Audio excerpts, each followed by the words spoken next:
Além do materialismo espiritual Chogyam Trungpa, o percurso correto do caminho espiritual é um processo muito sutil e não alguma coisa que possamos atirar-nos ingenuamente. Existem numerosos desvios que levam a uma distorção egocentrada da espiritualidade. Podemos iludir-nos, imaginando que estamos nos desenvolvendo espiritualmente quando, na verdade, não fazemos senão fortalecer nosso egocentrismo por meio de técnicas espirituais. A essa distorção básica pode dar-se o nome de materialismo espiritual. Além do materialismo espiritual, é a transcrição de duas séries de palestras dadas por Trungpa Rinpoche em 1970-71. As palestras discutem, em primeiro lugar, as várias maneiras pelas quais as pessoas se envolvem com o materialismo espiritual, as muitas formas de autoilusão em que os aspirantes podem cair. Depois desse passeio pelos desvios ao longo do trajeto, discutimos o verdadeiro caminho espiritual, em seus contornos mais amplos. O que se apresenta aqui é um enfoque budista clássico, não no sentido formal, mas no sentido de mostrar o cerne do enfoque budista da espiritualidade. Apesar de não ser teísta, o caminho budista não contradiz as disciplinas teístas. As diferenças entre os caminhos são mais uma questão de ênfase e de método. Os problemas básicos do materialismo espiritual são comuns a todas as disciplinas espirituais. Para Chokya e Lodro, o Marpa, pai da linhagem Kagyu. Introdução. A série de palestras aqui contida foi proferida em Boulder, Colorado, no outono de 1970 e na primavera de 1971. Naquela ocasião, estávamos formando o Karma Dzong, nosso centro de meditação em Boulder.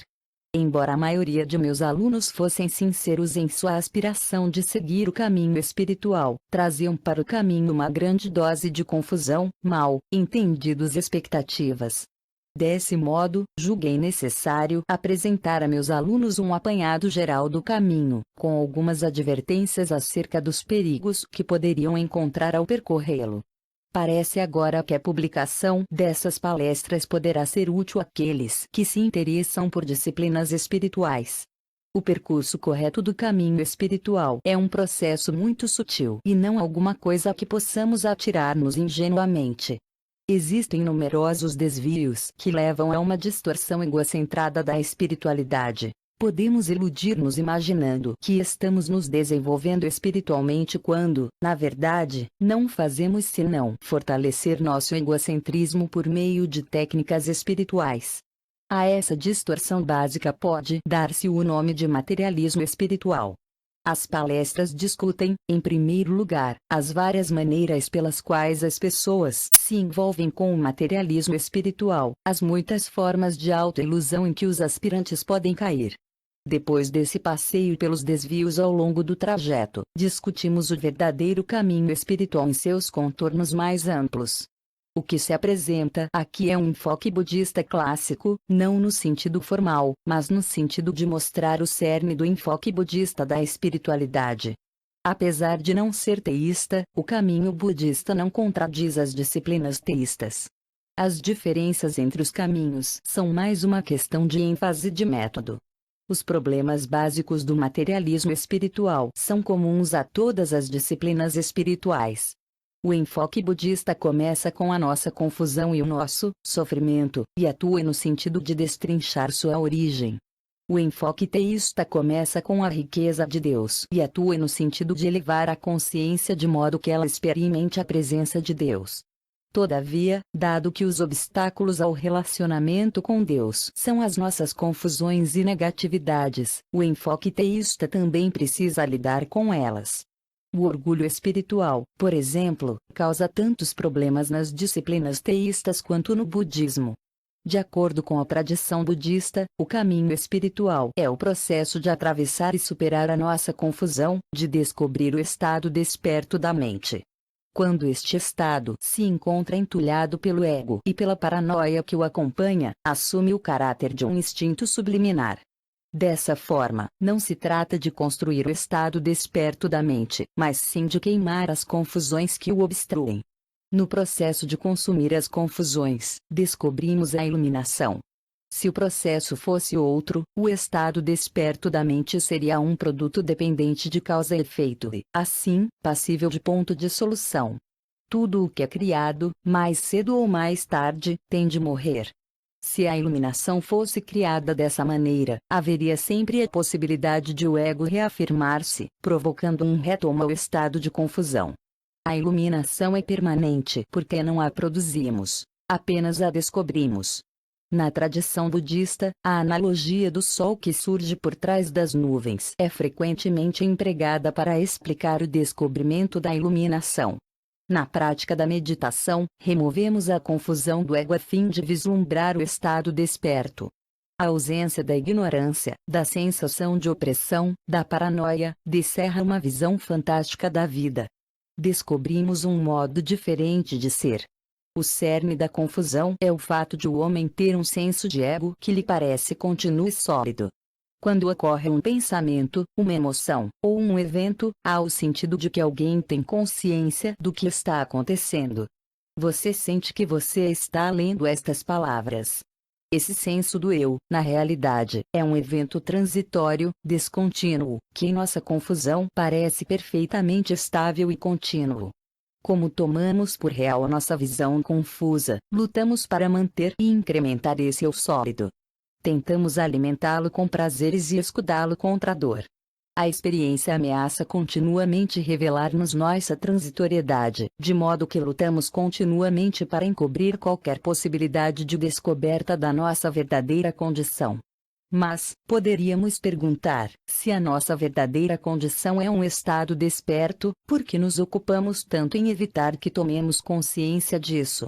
Por que estamos tão imersos em nossa confusa visão do mundo que consideramos real o único mundo possível? Essa luta por manter o senso de um eu sólido e contínuo é obra do ego.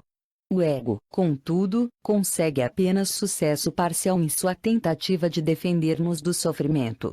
É a insatisfação que vem junto com a luta do ego que nos inspira a examinar o que estamos fazendo. E, uma vez que sempre existem hiatos na consciência que temos de nós mesmos, torna-se possível algum discernimento.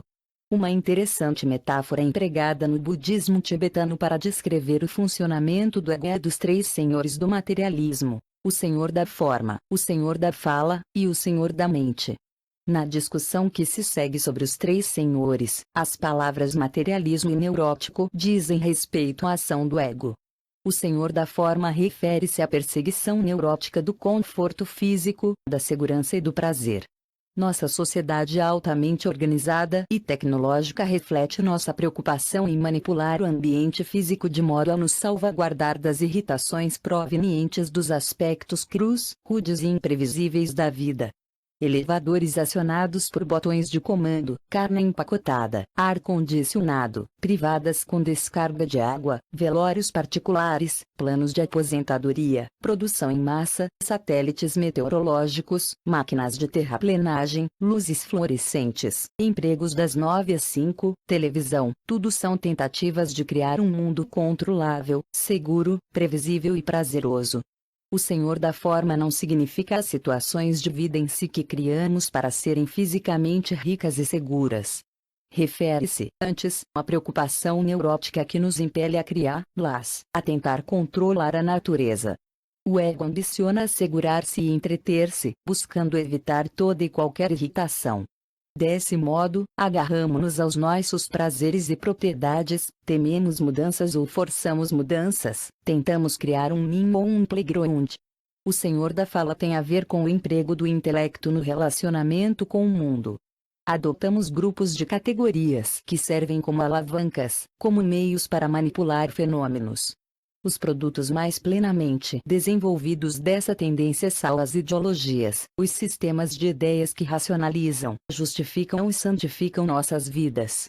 Nacionalismo, comunismo, existencialismo, cristianismo, budismo, todos nos proporcionam identidades, regras de ação e interpretações de como e por que as coisas acontecem como acontecem. Aqui, novamente, o emprego do intelecto não é em si mesmo o senhor da fala. O Senhor da Fala indica a inclinação do ego a interpretar o que quer que seja ameaçador ou irritante de modo a neutralizar a ameaça ou transformá-la em algo positivo do ponto de vista do ego. O Senhor da Fala refere-se ao uso de conceitos como filtros que nos resguardam de uma percepção direta do que é. Os conceitos são levados demasiado a sério. São utilizados como instrumentos para solidificar o nosso mundo e a nós mesmos. Se existe um mundo com coisas a que se possa dar nomes, então o eu, como uma das coisas nomeáveis, também existe. Nosso desejo em não deixar espaço algum para dúvidas ameaçadoras, para a incerteza ou a confusão. O Senhor da Mente refere-se ao esforço da consciência em conservar a percepção de si mesma. O Senhor da Mente impera quando usamos disciplinas espirituais e psicológicas como meios de conservar a consciência que temos de nós mesmos, de nos agarrar ao senso de eu. Drogas, yoga, orações, meditação, transes, várias psicoterapias, tudo pode ser usado com essa finalidade. O ego é capaz de converter tudo para seu uso próprio, inclusive a espiritualidade. Se aprendemos, por exemplo, uma técnica de meditação dentro de uma prática espiritual particularmente benéfica, o ego se põe, primeiro, a tratá-la como um objeto de fascinação e, depois, a examiná-la. Por fim, visto que o ego é sólido apenas na aparência e não pode, de fato, absorver coisa alguma, só é capaz de arremedar. Em tais circunstâncias, ele procura examinar e imitar a prática da meditação e o modo de vida meditativo. Depois de aprendermos todos os truques e todas as respostas do jogo espiritual, tentamos imitar automaticamente a espiritualidade, já que o envolvimento verdadeiro exigiria uma completa eliminação do ego, e a última coisa que desejamos fazer é renunciar completamente a ele. Entretanto, não podemos experimentar aquilo que estamos tentando imitar. Podemos apenas encontrar alguma área dentro dos limites do ego que pareça ser a mesma coisa. O ego traduz tudo em termos do seu próprio estado de saúde, de suas qualidades intrínsecas. Experimenta um sentido de grande realização e excitação quando consegue criar um modelo desse tipo. Finalmente criou um feito tangível, uma confirmação de sua própria individualidade. Se formos bem-sucedidos em manter a consciência que temos de nós mesmos através de técnicas espirituais, o desenvolvimento espiritual autêntico será altamente improvável. Nossos hábitos mentais se tornam tão fortes que fica difícil penetrá-los. Podemos até chegar ao desenvolvimento totalmente demoníaco da completa egoidade. Embora o Senhor da Mente detenha o maior poder para subverter a espiritualidade, os outros dois senhores podem também reger a prática espiritual. O retiro no seio da natureza, o isolamento, a gente simples, sossegada, digna, tudo pode ser meio para nos proteger da irritação, tudo pode ser expressão do Senhor da Forma. Ou talvez a religião nos forneça uma racionalização para criarmos um ninho seguro, um lar singelo mas confortável, para conseguirmos um companheiro afável e um emprego estável e fácil. O Senhor da Fala também se envolve com a prática espiritual. Ao seguir um caminho espiritual, podemos substituir nossas crenças anteriores por uma nova ideologia religiosa, continuando, porém, a usá-la da antiga maneira neurótica. Por mais sublimes que sejam nossas ideias, se as tomamos com excessiva seriedade e as utilizamos para manter nosso ego, ainda assim estaremos sendo governados pelo Senhor da Fala. Se examinarmos nossos atos, quase todos concordaremos, provavelmente, em que somos governados por um ou mais dos três senhores. Mas, poderíamos perguntar, e daí? Isto é simplesmente uma descrição da condição humana.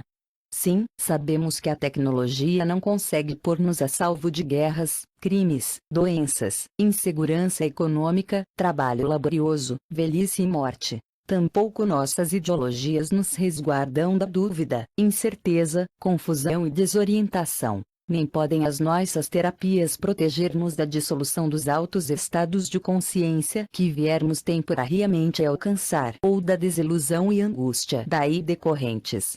Mas que outra coisa podemos fazer? Os três senhores parecem poderosos demais para serem derrubados e não sabemos com que poderíamos substituí-los. Perturbado por essas indagações, o Buda examinou o processo pelo qual os três senhores governam. Investigou por que nossas mentes os seguem e se não havia um outro caminho. Descobriu que os três senhores nos seduzem, criando um mito fundamental, o de que somos seres concretos. Todavia, o mito, em última análise, é falso, uma imensa burla, uma fraude gigantesca, a raiz do nosso sofrimento. Para fazer essa descoberta, ele precisou romper as defesas muito complexas erguidas pelos três senhores, com o fim de impedir que seus súditos descobrissem o engano fundamental que é a origem do poder deles. Não poderemos, de maneira alguma, livrar-nos do domínio dos três senhores a menos que nós, também, cortemos e atravessemos, camada por camada, as suas complexas defesas. As defesas dos senhores são criadas com o material das nossas mentes, que eles utilizam para preservar o mito básico da solidez. A fim de enxergar por nós mesmos como este processo funciona, precisamos examinar nossa própria experiência. Mas como, podemos perguntar, haveremos de conduzir este exame? Que método ou instrumento vamos usar? O método descoberto pelo Buda foi a meditação. Ele verificou que lutar para encontrar respostas não surtia efeito. Só quando havia brechas na sua luta é que lhe acudiam discernimentos. Começou a dar-se conta de que existia dentro de si uma qualidade sadia e desperta que só se manifestava na ausência de luta. Por isso, a prática da meditação implica deixar ser. Tem havido uma série de ideias errôneas acerca da meditação. Algumas pessoas a consideram um estado mental semelhante a um transe. Outras pensam nela em termos de treinamento, no sentido de ginástica mental. A meditação, contudo, não é nenhuma dessas coisas, embora lide com estados mentais neuróticos. Não é difícil nem impossível lidar com tais estados. Eles têm energia, prece e um certo padrão. A prática da meditação implica deixar ser, uma tentativa de acompanhar o padrão, uma tentativa de acompanhar a energia e a velocidade. Dessa forma, aprendemos como lidar com esses fatores, como relacionar-nos com eles, não no sentido de fazê-los amadurecer como gostaríamos, mas no sentido de conhecê-los como são e de trabalhar com o seu padrão. Há uma história sobre o Buda em que se conta como ele, de uma feita, transmitiu o ensinamento a um famoso tocador da cítara que desejava estudar meditação. Perguntou o músico: devo controlar minha mente ou devo deixá-la completamente solta? O Buda respondeu: visto que você é um grande músico, diga-me como afinaria as cordas do seu instrumento. Disse o músico: eu não as deixaria ficar nem demasiado retesadas nem demasiado frouxas. Da mesma forma, acudiu o Buda, na sua prática da meditação você não deve impor nada com demasiada força à sua mente, nem deve permitir que fique ao léu. Eis aí o ensinamento de como deixar a mente ser de um modo bastante aberto, de como sentir o fluxo da energia sem tentar sujeitá-lo e sem deixar que ele se descontrole, de como acompanhar o padrão da energia da mente. Essa é a prática da meditação. Tal prática se faz necessária, via de regra, porque é padrão do nosso pensamento, o nosso modo conceitualizado de conduzir a vida, ou é demasiado manipulativo, impondo-se ao mundo, ou completamente desgovernado e sem controle. Por conseguinte, nossa prática da meditação precisa começar com a camada mais superficial do ego, com os pensamentos discursivos que estão sempre a atravessar-nos a mente, com a nossa tagarelice mental. Os senhores empregam o pensamento discursivo como a sua primeira linha de defesa, como peões, em seu esforço para iludir-nos. Quanto mais geramos pensamentos, tanto mais ocupados nos tornamos mentalmente e tanto mais nos convencemos da nossa existência. Desse modo, os senhores estão constantemente tentando ativar esses pensamentos, tentando criar uma constante sobreposição de pensamentos, para que nada mais se possa ver além deles. Na verdadeira meditação não existe a ambição de suscitar pensamentos, e tampouco existe a ambição de suprimi-los. Permite-se apenas que ocorram espontaneamente e se tomem a expressão de uma sanidade básica. Eles se tornam a expressão da precisão e da clareza do estado desperto da mente. Se for vazada a sua estratégia de estar sempre criando pensamentos sobrepostos, os senhores, então, agitam emoções para distrair-nos.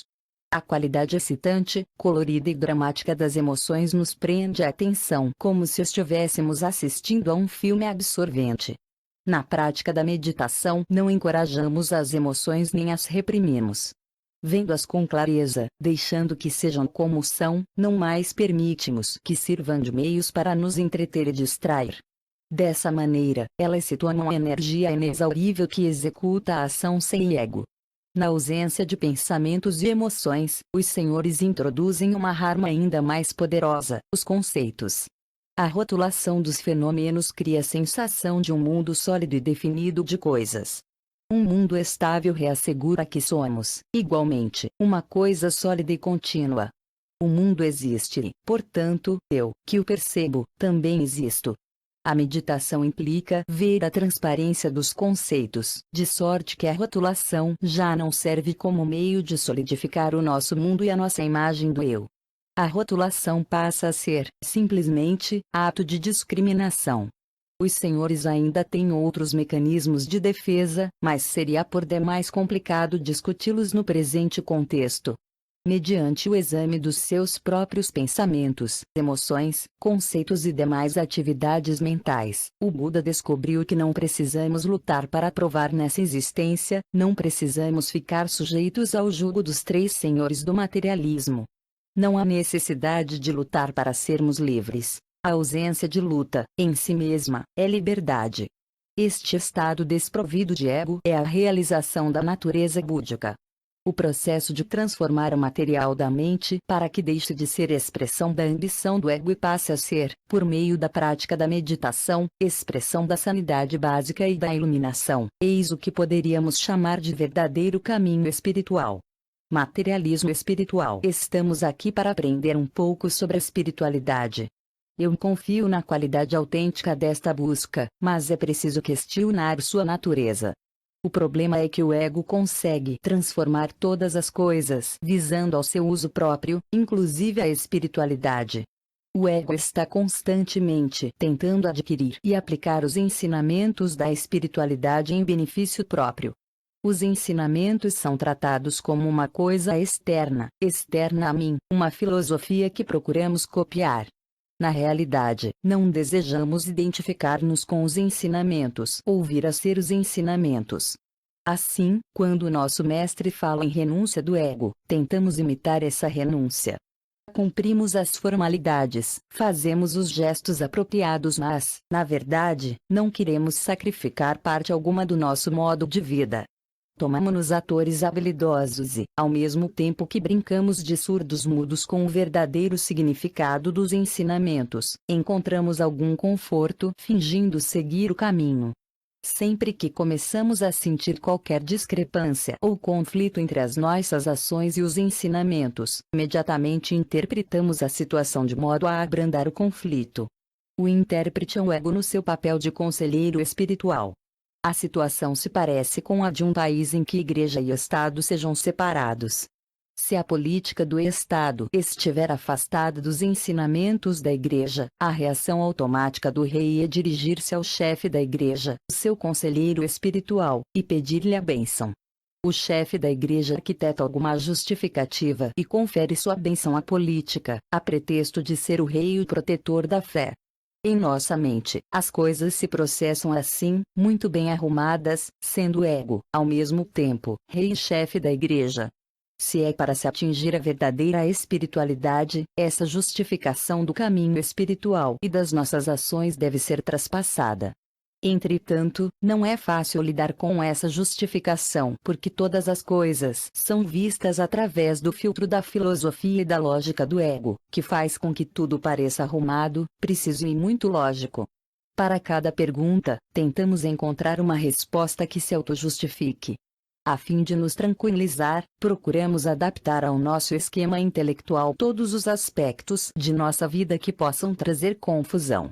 E o nosso esforço é tão sério e solene, tão direto e sincero que é difícil suspeitar dele. Confiamos sempre na integridade do nosso conselheiro espiritual.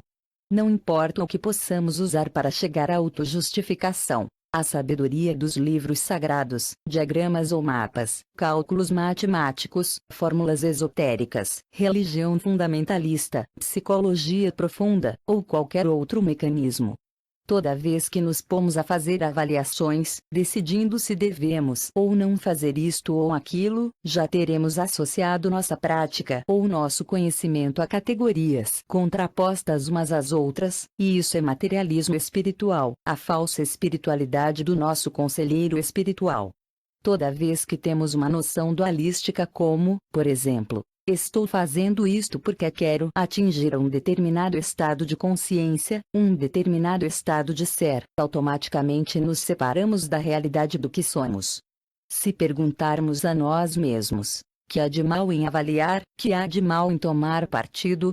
A resposta será que, quando formulamos um juízo secundário, eu devia estar fazendo isto e devia evitar fazer aquilo, estamos atingindo um nível de complicação que nos faz enveredar por um longo caminho, afastando-nos da simplicidade básica do que somos. A simplicidade da meditação significa apenas vivenciar o instinto simiesco do ego. Se algo além disso é superposto à nossa psicologia, ela se toma uma máscara muito pesada e espessa, uma armadura. É importante notar que o aspecto principal de qualquer prática espiritual é deixar para trás a burocracia do ego, isto é, deixar para trás o constante desejo do ego de adquirir uma versão mais elevada, mais espiritual, mais transcendental do conhecimento, da religião, da virtude, do julgamento, do conforto ou de qualquer particularidade que um determinado ego esteja procurando. Precisamos deixar para trás o materialismo espiritual. Se não pusermos de lado o materialismo espiritual, se, na verdade, o praticarmos, poderemos, posteriormente, surpreender-nos na posse de uma imensa coleção de caminhos espirituais. Podemos pensar que esse aglomerado espiritual é muito precioso. Estudamos muito. Talvez tenhamos estudado filosofia ocidental ou filosofia oriental, praticado yoga ou estudado sob a orientação de dúzias de grandes mestres. Conseguimos realizações e adquirimos conhecimentos. Acreditamos ter acumulado um arsenal de conhecimentos. E, no entanto, depois de passar por tudo isso, ainda nos resta abrir mão de alguma coisa. Isso é extremamente misterioso. Como pôde acontecer algo assim? Impossível. Mas, infelizmente, é assim mesmo. Os nossos vastos conjuntos de conhecimentos e experiências são apenas parte da exibição do ego, parte da característica aparatosa do ego. Nós as exibimos ao mundo e, ao fazê-lo, reasseguramo-nos de que existimos, sãos e salvos, como pessoas espirituais. Teremos, porém, apenas criado uma loja de antiguidades. Poderemos estar nos especializando em antiguidades orientais ou antiguidades cristãs medievais, ou em antiguidades de uma outra civilização ou de um outro tempo, mas estamos, todavia, gerenciando uma loja. Antes de a enchermos de tantas coisas, a sala era bonita. Paredes caiadas de branco, soalho bem simples e uma lâmpada brilhante acesa no teto. No meio da sala havia um belo objeto de arte. Todas as pessoas que chegavam apreciavam sua beleza, inclusive nós mesmos. Mas não estávamos satisfeitos e pensamos, já que este único objeto embeleza tanto a minha sala, se eu conseguir outras antiguidades, minha sala ficará ainda mais bonita. Assim, pusemo-nos a colecionar, e o resultado final foi o caos. Percorremos o mundo inteiro à cata de belos objetos, a Índia, o Japão, vários países. E sempre que encontrávamos uma antiguidade, como estávamos lidando apenas com um objeto de cada vez, víamos sua beleza e pensávamos como ficaria bonito em nossa loja. Mas quando levamos o objeto para casa e o colocamos na sala, ele se tornou apenas mais um acréscimo à nossa coleção de quinquilharias. A beleza do objeto já não se irradiava, pois estava cercado de outras tantas coisas bonitas. O objeto já não tinha significado algum. Em lugar de uma sala cheia de belas antiguidades, estávamos criando uma loja de entulhos. Comprar adequadamente não implica acúmulo de uma grande quantidade de informações ou de coisas bonitas, mas requer uma apreciação plena de cada objeto individualmente.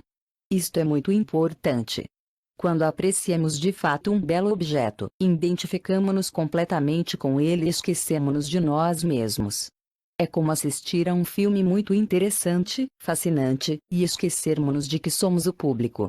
Naquele momento, o mundo deixa de existir. Todo o nosso ser é aquela cena daquele filme. É a esse tipo de identificação que aludimos, o completo envolvimento com uma coisa. Será que efetivamente saboreamos, mastigamos e engolimos, de forma adequada, aquele objeto de arte, aquele ensinamento espiritual? Ou nos limitamos a considerá-lo como parte de nossa vasta crescente coleção?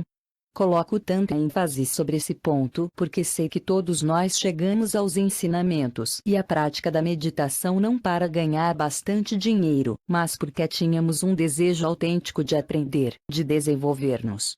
Se, porém, consideramos o conhecimento como uma antiguidade, como sabedoria secular a ser colecionada, estamos no caminho errado. No que diz respeito à linhagem dos mestres, o conhecimento não se transmite como uma antiguidade.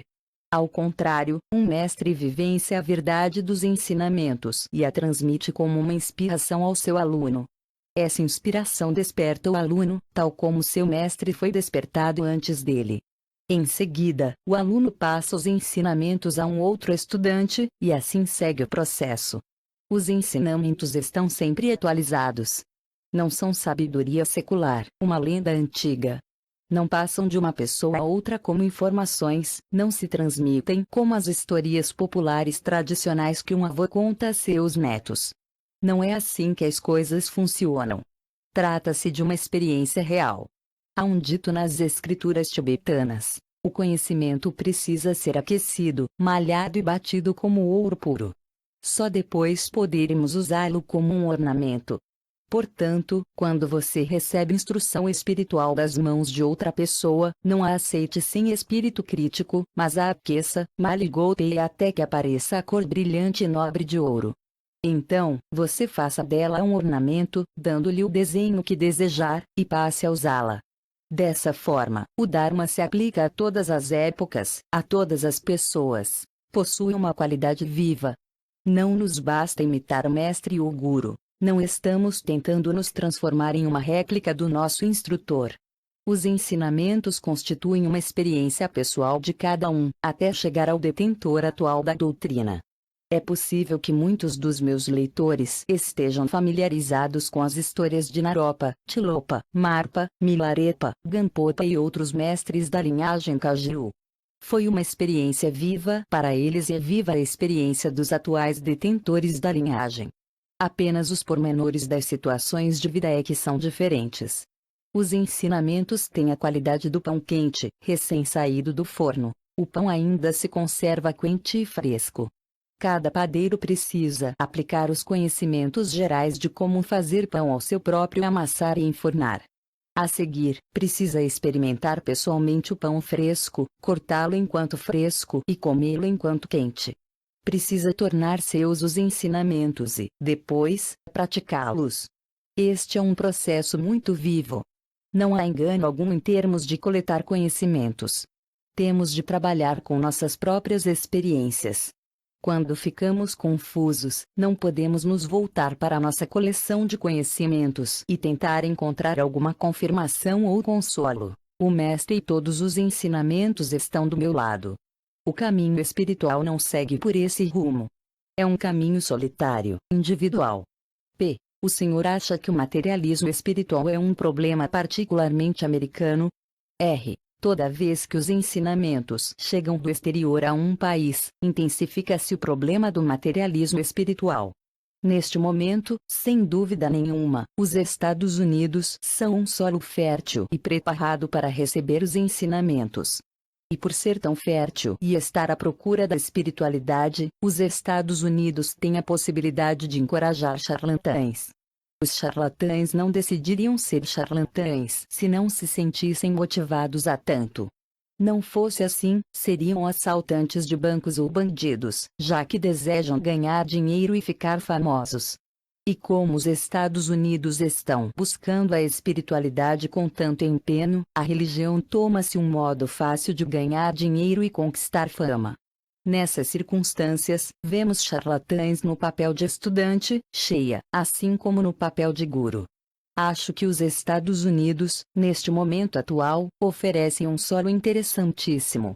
P. O senhor aceitou algum mestre espiritual como guru, algum mestre espiritual vivo e especial? R. Neste momento, não tenho nenhum.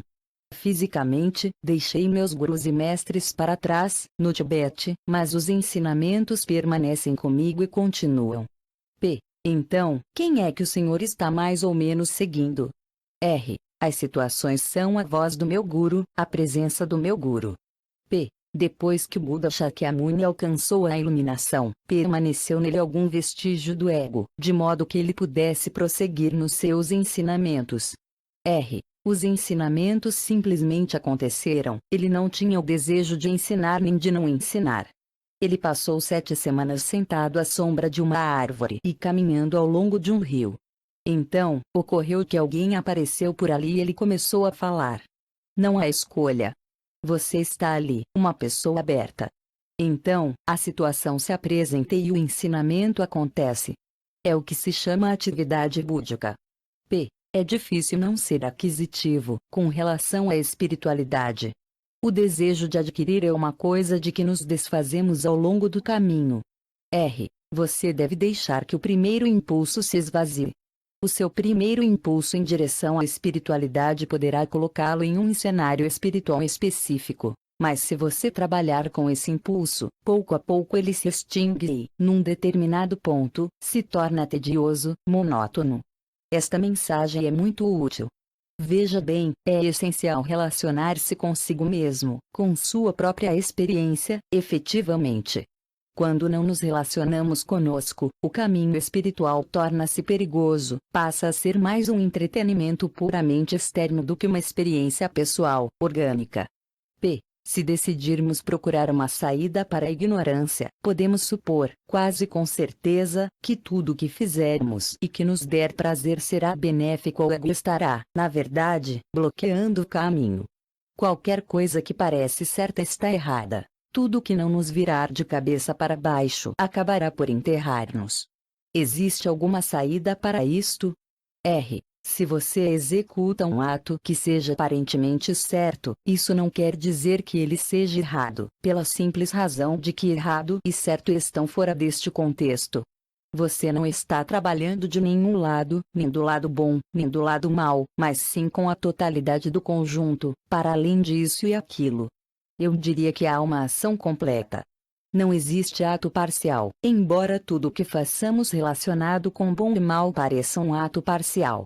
P. Quando nos sentimos muito confusos e procuramos nos desvencilhar e sair da confusão, pode parecer que estamos nos esforçando demais. Mas se não fizermos nenhuma tentativa, devemos então entender que estamos nos iludindo. R. Sim, mas isso não significa que temos de viver nos extremos, esforçando-nos muito ou não fazendo tentativa alguma. Precisamos trabalhar com uma espécie de caminho do meio, um estado completo de sermos como somos. Poderíamos descrevê-lo com uma porção de palavras, mas temos realmente que passar por ele. Se você começa, de fato, a viver o caminho do meio, então irá enxergá-lo, irá encontrá-lo. Você precisa permitir-se confiar em si próprio, confiar em sua própria inteligência. Somos pessoas incríveis, temos coisas incríveis dentro de nós. Temos simplesmente que nos deixar ser. Auxílio externo não pode oferecer ajuda. Se você não está disposto a se permitir crescer, então cairá no processo autodestrutivo da confusão. Aqui temos autodestruição ao invés de destruição por outra pessoa. Eis porque isso é eficaz. Porque é autodestruição. P. O que é a fé? Ela é útil. R. A fé pode ser simplista, confiante e cega, ou pode ser uma confiança definitiva que não pode ser destruída. A fé cega é destituída de inspiração. É muito ingênua. Não é criativa, embora não seja exatamente destrutiva. Não é criativa porque entre sua fé e você mesmo nunca se estabeleceu nenhuma conexão, nenhuma comunicação. Você apenas aceitou, cegamente, toda a crença, muito ingenuamente. No caso da fé como confiança, existe uma razão viva para você ser confiante. Você não espera que uma solução pré-fabricada lhe seja misteriosamente apresentada. Você trabalha com as situações existentes, sem medo, sem qualquer dúvida de envolver-se ou não. Essa atitude é sumamente criativa e positiva. Se sua confiança é definitiva, você está tão seguro de si que não tem que se fiscalizar. Trata-se de confiança absoluta, uma verdadeira compreensão do que está acontecendo agora. Portanto, você não hesita em seguir outros caminhos nem em tomar a atitude necessária frente a cada nova situação. P. O que é que o guia no caminho? R. Na realidade, não parece haver nenhum guia em particular. De fato, se alguém estiver nos guiando, isso é suspeito, porque estaremos nos amparando em algo externo. Ser plenamente o que somos em nós mesmos passa a ser o guia, mas não no sentido de vanguarda, porque não há um guia para seguir. Não precisamos seguir os passos de ninguém, mas apenas seguir livremente. Em outras palavras, o guia não caminha à nossa frente, mas ao nosso lado. P. O Senhor poderia dizer mais alguma coisa sobre como a meditação provoca um curto-circuito nos mecanismos protetores do ego? R. O mecanismo protetor do ego implica você se fiscalizar, o que é uma forma desnecessária de autoobservação. A base da meditação não está no fato de meditar sobre o determinado assunto por meio de uma autofiscalização, mas a meditação significa uma completa identificação com as técnicas que você estiver empregando. Desse modo, na prática da meditação, não há esforço algum para buscar segurança. P. Parece que estou vivendo num ferro velho espiritual. Como posso transformá-lo numa sala simples com apenas um objeto bonito? R. A fim de desenvolver a capacidade de apreciar sua coleção, você tem que começar com um único objeto. É preciso encontrar uma entrada, uma fonte de inspiração. Talvez não seja preciso passar pelo resto dos objetos da sua coleção se você estudar apenas uma peça. Esse único objeto poderia ser uma placa que você conseguiu furtar em Nova York. Poderá ser tão insignificante quanto isso. Mas precisamos começar com uma coisa: enxergar sua simplicidade, a qualidade tosca deste traste velho, ou desta bela peça de antiguidade. Se conseguíssemos começar apenas com uma coisa, isso equivaleria a ter um único objeto numa sala vazia. Creio que é uma questão de encontrar uma entrada. Por termos tantos bens em nossa coleção, o problema, em grande parte, é que não sabemos por onde começar. Você tem que permitir que seu instinto determine qual será a primeira coisa que irá apanhar. P. Por que o senhor acha que as pessoas protegem tanto o ego delas? Por que é tão difícil abrir mão do nosso ego? R. As pessoas têm medo do vazio do espaço, da ausência de companhia, da ausência de uma sombra. Poderia ser uma experiência apavorante não ter ninguém nem nada com quem se relacionar.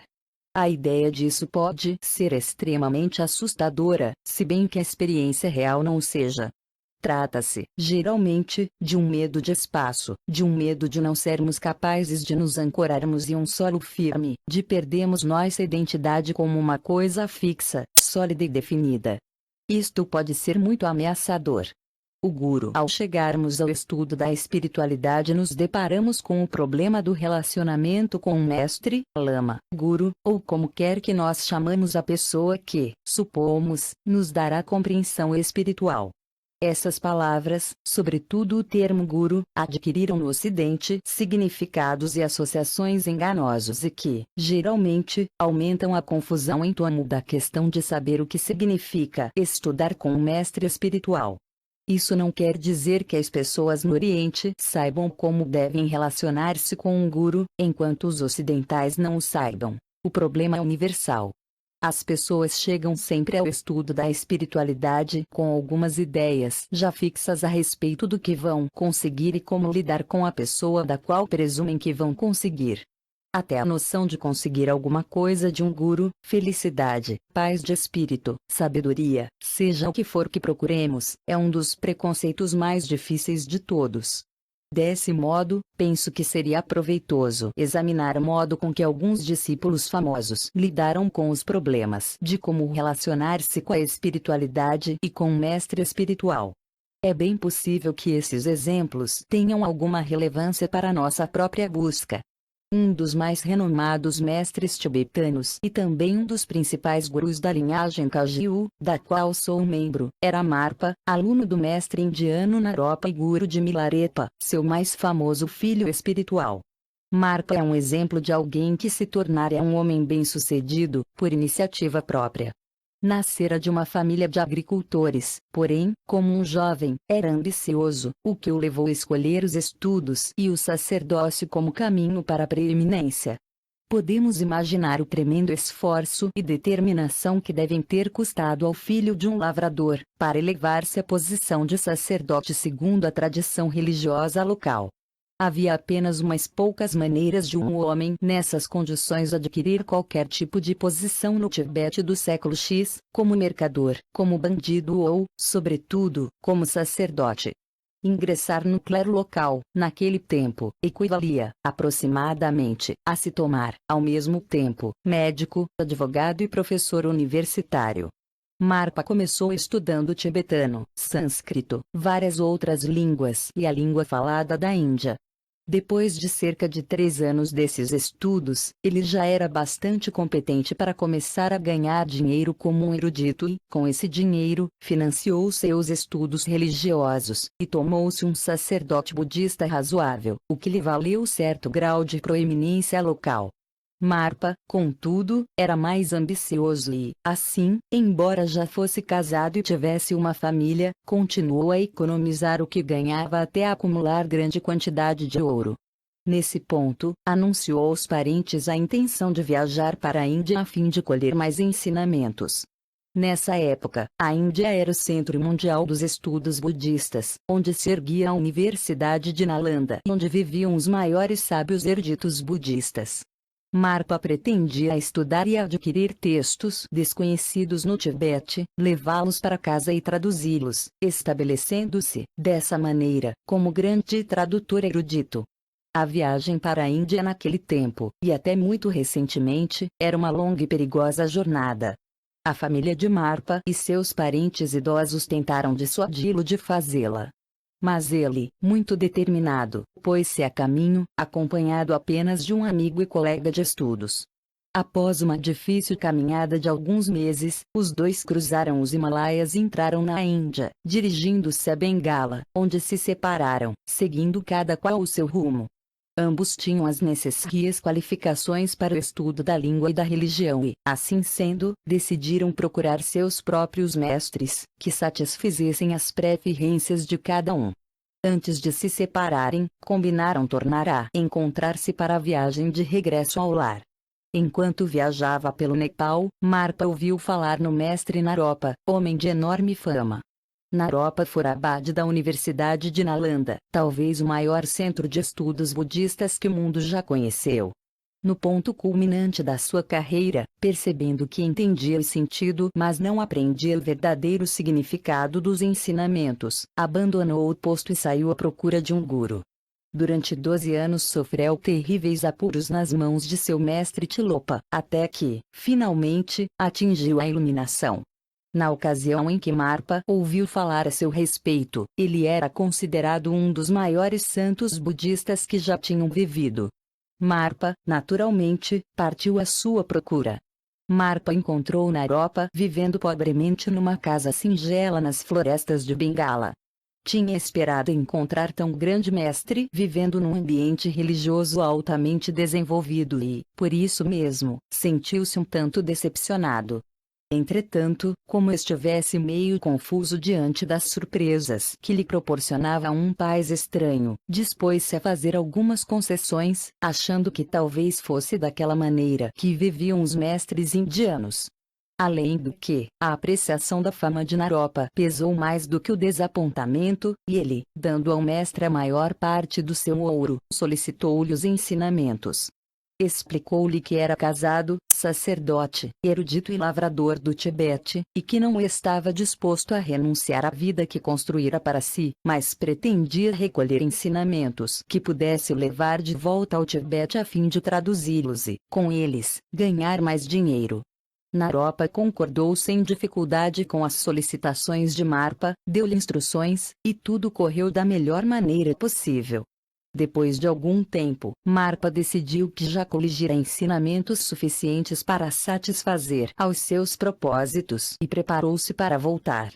Dirigiu-se a uma estalagem numa cidade grande, onde se reencontrou com o companheiro de jornada. Sentaram-se os dois para comparar os resultados dos seus esforços. Quando o amigo viu que Marpa arrecadara, soltou uma gargalhada e disse-lhe: "O que você traz aí não vale nada. Já temos esses ensinamentos no Tibete. Você deveria ter encontrado algo mais emocionante e raro. Pois eu encontrei ensinamentos fantásticos, que recebi de grandiosos mestres." Marpa, naturalmente, sentiu-se extremamente frustrado e conturbado depois de haver feito um percurso tão longo, com tamanhas dificuldades e despesas, de modo que decidiu voltar para junto de Naropa e tentar mais uma vez. Quando chegou à cabana de Naropa e pediu-lhe ensinamentos mais raros, mais exóticos e adiantados, para surpresa sua, Naropa respondeu-lhe: "Sinto muito, mas você não pode receber de mim tais ensinamentos. Terá de recebê-los de outra pessoa, um homem chamado Cucuripa. A jornada é difícil, porque Cucuripa vive numa ilha no meio de um lago venenoso. Mas é a pessoa que você terá de encontrar se quiser esses ensinamentos." A essa altura, Marpa estava ficando desesperado, de forma que resolveu empreender a viagem. Além do que, se Cucuripa possuía ensinamentos que nem mesmo o grande Naropa podia dar-lhe, vivia no meio de um lago envenenado, era evidente que teria de ser um mestre extraordinário, um grande místico. Nessas condições, Marpa realizou a jornada e conseguiu atravessar o lago e chegar à ilha, onde começou a procurar Cucuripa. Ali encontrou um velho indiano que vivia no meio da sujeira e cercado de centenas de cadelas. A situação era estranhíssima, para dizer o mínimo, mas assim mesmo Marpa tentou falar com Cucuripa. Tudo o que obteve como resposta foram frases sem sentido. Cucuripa parecia estar dizendo apenas besteiras. A situação se tornara quase insustentável. Além de não compreender uma única palavra do que lhe dizia Cucuripa, Marpa precisava estar constantemente em guarda contra as centenas de cadelas. Assim que conseguia fazer amizade com uma delas, outra latia e ameaçava mordê-lo. Finalmente, quase fora de si, Marpa desistiu de tudo, desistiu de tentar tomar notas, de tentar receber qualquer tipo de doutrina secreta. Nesse instante Cucuripa principiou a falar-lhe com voz perfeitamente inteligível e coerente. As cadelas deixaram de atormentá-lo e Marpa recebeu os ensinamentos. Depois de haver completado os estudos com Cucuripa, Marpa retornou mais uma vez ao guru original, Naropa. E Naropa lhe disse: "Agora você precisa voltar ao Tibete e ensinar. Não lhe basta receber ensinamentos teóricos. Você precisa passar por certas experiências de vida. Depois, poderá voltar outra vez e continuar a estudar." Marpa tornou a encontrar-se com o companheiro de buscas e, juntos, iniciaram a longa jornada de regresso ao Tibete. O companheiro de Marpa também estudara muito e os dois homens carregavam uma pilha de manuscritos. Enquanto viajavam, discutiam o que tinham aprendido. Não tardou que Marpa se sentisse inquieto em relação ao amigo, o qual, cada vez mais inquisidor, tentava descobrir a todo custo os ensinamentos que Marpa obtivera. As conversações que travavam pareciam girar, cada vez mais, em torno desse assunto, até que, afinal, o companheiro de Marpa chegou à conclusão de que este obtivera ensinamentos mais valiosos do que ele. Assim, acabou ficando com inveja. Enquanto atravessam um rio numa balsa, o colega de Marpa começou a queixar-se de que estava numa posição incômoda, estorvado por toda a bagagem que ambos traziam.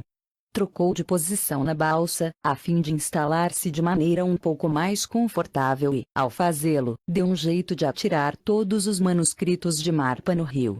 Marpa tentou desesperadamente recuperá-los, mas estavam perdidos. Todos os textos que tanto se esforçara por obter haviam desaparecido num instante. Foi, assim, com um sentimento de perda muito grande, que Marpa retomou ao Tibete. Tinha inúmeras histórias para contar sobre suas viagens e estudos, mas nada sólido como prova de seus conhecimentos e experiências. Apesar disso, passou vários anos trabalhando e ensinando, até que, para sua surpresa, começou a compreender que os seus escritos lhe teriam sido inúteis, ainda que tivesse podido resgatá-los. Enquanto se achava na Índia, anotara apenas as partes dos ensinamentos que não compreenderá. Não pusera por escritos que faziam parte da sua própria experiência. Somente anos mais tarde veio a descobrir que eles se haviam transformado, realmente, numa parte de si mesmo. Com esse descobrimento, Marpa perdeu todo o desejo de tirar proveito dos ensinamentos.